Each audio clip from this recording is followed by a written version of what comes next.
Parce que ceux qui vendent en ligne, il faut qu'ils aient quand même une structuration et des surfaces extrêmement importantes pour que la personne puisse se dégager pour faire ce genre de travail.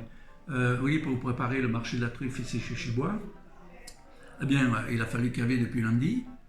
Ça veut dire qu'il a fallu y aller. Nous sommes en fin de saison.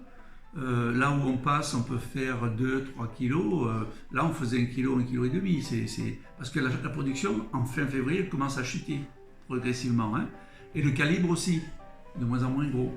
Donc, ça, c'est pas gênant. L'essentiel, c'est qu'il y a la qualité. Et c'est pas été facile. Donc, on tient à ce que ces produits soient bien du terroir et qu'ils soient de qualité.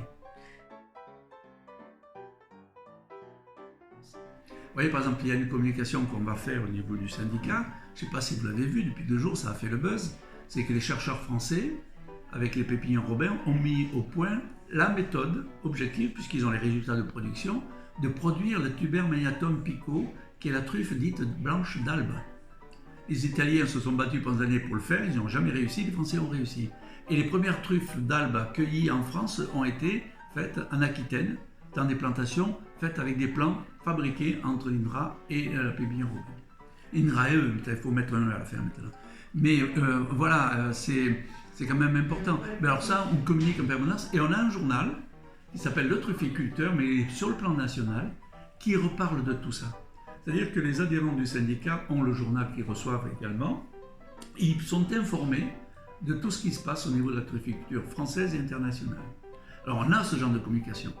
Après, le problème qui se passe également, parce que si on veut aller sur les sites, c'est pour avoir suffisamment de produits pour vendre.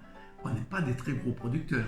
Si on était ici dans les Alpes-Maritimes, par exemple, on n'a pas les grandes surfaces qu'on peut trouver chez nos amis vauclusiens, par exemple. Hein, ils travaillent, le travail se fait beaucoup manuellement, parce qu'on a des restanques. Dans les plaines, il n'y a pas de truffières, donc on a un travail beaucoup plus manuel. Moi, par exemple, ma plantation que j'ai, disons, sur la métropole niçoise, pour parler largement, pour ne pas dire le lieu précis, il y a 1,5 hectare là de truffes. Je vais caver également dans des parcelles de 4 hectares, etc.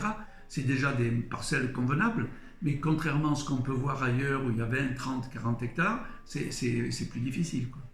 Là, je peux mécaniser, là, je peux plus difficilement chez nous. Alors, on a de la truffe, certes, mais pas aussi grande quantité qu'ailleurs.